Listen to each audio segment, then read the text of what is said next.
ನಮಸ್ಕಾರ ಸ್ನೇಹಿತರೆ, ತಮಗೆಲ್ಲರಿಗೂ ಲೋಕಜ್ಞಾನ ಭಂಡಾರ ಯೂಟ್ಯೂಬ್ ಚಾನಲ್ಗೆ ಸ್ವಾಗತ.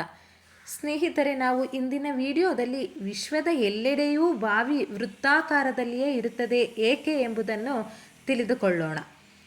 ಹಾಗೆ ಯಾರೆಲ್ಲ ಇನ್ನೂ ನನ್ನ ಚಾನಲನ್ನು ಸಬ್ಸ್ಕ್ರೈಬ್ ಮಾಡಿಕೊಂಡಿಲ್ಲ, ದಯವಿಟ್ಟು ಸಬ್ಸ್ಕ್ರೈಬ್ ಮಾಡಿಕೊಳ್ಳಿ. ದೇಶ ವಿದೇಶ ಜಗತ್ತಿನಲ್ಲಿ ಎಲ್ಲಿಯೇ ಆದರೂ ಬಾವಿಗಳು ವೃತ್ತಾಕಾರದಲ್ಲೇ ನಿರ್ಮಿಸಲಾಗಿರುತ್ತೆ. ಬಾವಿಗಳನ್ನು ಏಕೆ ಚೌಕಾಕಾರದಲ್ಲಿ, ತ್ರಿಕೋನ ಅಥವಾ ಇನ್ಯಾವುದೇ ಆಕಾರದಲ್ಲಿ ನಿರ್ಮಿಸಲ್ಲ ಎಂದು ಎಂದಾದರೂ ಯೋಚಿಸಿದ್ದೀರಾ? ಹಾಗಾದರೆ ಏನು ಇದರ ಅರ್ಥ ಎಂದು ತಿಳಿದುಕೊಳ್ಳೋಣ. ನೀರನ್ನು ಜೀವ ಜಲವೆಂದು ಪರಿಗಣಿಸಲಾಗುತ್ತದೆ. ಪ್ರಾಚೀನ ಕಾಲದಲ್ಲಿ ಮನೆಯಲ್ಲಿ ಕುಡಿಯುವ ನೀರನ್ನು ಪಡೆಯುವ ಒಂದೇ ಒಂದು ವಿಧಾನವಿತ್ತು, ಅದುವೇ ಬಾವಿ. ಪ್ರತಿ ಮನೆಯಲ್ಲೂ ಬಾವಿಗಳಿದ್ದವು. ಅಂದಹಾಗೆ ಕ್ರಮೇಣ ಜಗತ್ತು ಬದಲಾಯಿತು. ಟ್ಯಾಪ್ಗಳು ಮತ್ತು ಟ್ಯಾಂಕ್ಗಳು ಅದರ ಸ್ಥಾನವನ್ನು ಪಡೆದುಕೊಂಡವು. ಪ್ರಪಂಚದ ವಿವಿಧ ಭಾಗಗಳಲ್ಲಿ ನಿರ್ಮಿಸಲಾದ ಬಾವಿಗಳ ಆಕಾರವು ಒಂದೇ ಆಗಿರುತ್ತದೆ. ಏಕೆ ಗುಂಡಾಗಿದೆ ಎಂದು ತಿಳಿದುಕೊಳ್ಳಬೇಕು. ಈ ವಿಶೇಷ ಆಕಾರದ ಹಿಂದೆ ಒಂದು ದೊಡ್ಡ ರಹಸ್ಯ ಅಡಗಿದೆ. ಇದರ ಹಿಂದಿನ ಆಶ್ಚರ್ಯಕರ ಕಾರಣ ಅನೇಕರಿಗೆ ತಿಳಿದಿಲ್ಲ. ಈ ಕುರಿತು ತಿಳಿದುಕೊಳ್ಳೋಣ. ಸಾಕಷ್ಟು ಮಣ್ಣು ಅಗೆದು ಬಾವಿ ನಿರ್ಮಿಸಲಾಗುತ್ತದೆ.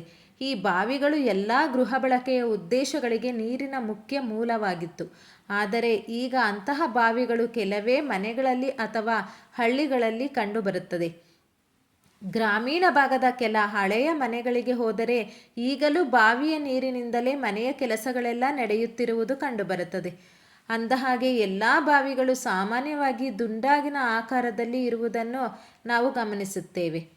ವಾಸ್ತವವಾಗಿ ವೃತ್ತಾಕಾರದ ಬಾವಿಗಳು ಇತರ ಬಾವಿಗಳಿಗಿಂತ ಹೆಚ್ಚು ಬಲವಾಗಿರುತ್ತದೆ.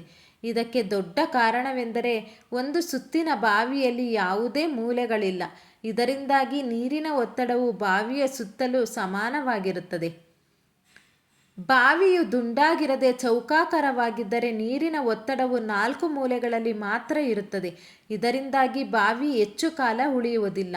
ಇದಲ್ಲದೆ ಬಾವಿ ಕುಸಿಯುವ ಅಪಾಯವೂ ಗಮನಾರ್ಹವಾಗಿ ಹೆಚ್ಚಾಗುತ್ತದೆ. ಅದಕ್ಕಾಗಿ ಪ್ರಪಂಚದಾದ್ಯಂತ ಬಾವಿಗಳನ್ನು ದುಂಡಾಗಿನ ಆಕಾರದಲ್ಲಿ ನಿರ್ಮಿಸಲಾಗುತ್ತದೆ. ನಮ್ಮ ಮನೆಗಳಲ್ಲಿ ಬಳಸುವ ಬಟ್ಟಲುಗಳು, ತಟ್ಟೆಗಳು, ಬಕೆಟ್ಗಳು ಸಹ ದುಂಡಾಗಿನ ಆಕಾರದಲ್ಲಿ ಇರುವುದನ್ನು ನೀವು ನೋಡಿರುತ್ತೀರಿ. ಬಾವಿಯನ್ನು ಚೌಕ ಅಥವಾ ತ್ರಿಕೋನಾಕಾರವಾಗಿ ಮಾಡಿದರೆ ಮೂಲೆಗಳಲ್ಲಿ ನೀರಿನ ಒತ್ತಡವು ತುಂಬ ಹೆಚ್ಚಿರುತ್ತದೆ. ಅವು ಬೇಗನೆ ಒಡೆಯುತ್ತವೆ. ಬಾವಿಯ ಸುತ್ತಿನ ಆಕಾರದಿಂದಾಗಿ ಎಲ್ಲ ಗೋಡೆಗಳ ಮೇಲೆ ನೀರಿನ ಒತ್ತಡವು ಸಮಾನವಾಗಿರುತ್ತದೆ. ಇದರ ಬಲದಿಂದಾಗಿ ಅದು ಬೇಗನೆ ಕುಸಿಯುವುದಿಲ್ಲ. ಬಾವಿ ದುಂಡಾಗಿರುವುದಕ್ಕೆ ಇನ್ನೊಂದು ಪ್ರಮುಖ ಕಾರಣವೆಂದರೆ ಚೌಕ ಅಥವಾ ತ್ರಿಕೋನ ಬಾವಿಗಿಂತ ವೃತ್ತಾಕಾರದ ಬಾವಿಯನ್ನು ರೂಪಿಸುವುದು ತುಂಬ ಸುಲಭ. ಸಾಮಾನ್ಯವಾಗಿ ಬಾವಿಗಳನ್ನು ಕೊರೆಯುವ ಮೂಲಕ ನಿರ್ಮಿಸಲಾಗುತ್ತದೆ. ದುಂಡಗಿನ ಆಕಾರದಲ್ಲಿ ಕೊರೆಯುವ ಮೂಲಕ ಬಾವಿಯನ್ನು ಮಾಡುವುದು ತುಂಬ ಸುಲಭ ಎಂದು ಹೇಳಲಾಗುತ್ತದೆ. ಸ್ನೇಹಿತರೆ, ಈ ಪುಟ್ಟ ಮಾಹಿತಿ ತಮಗೆಲ್ಲರಿಗೂ ಇಷ್ಟವಾಗಿದ್ದಲ್ಲಿ ನಮ್ಮ ಫ್ರೆಂಡ್ಸ್ ಮತ್ತು ಫ್ಯಾಮಿಲಿಗೂ ಶೇರ್ ಮಾಡಿ. ಹಾಗೆ ಒಂದು ಲೈಕ್ ಕೊಡಿ.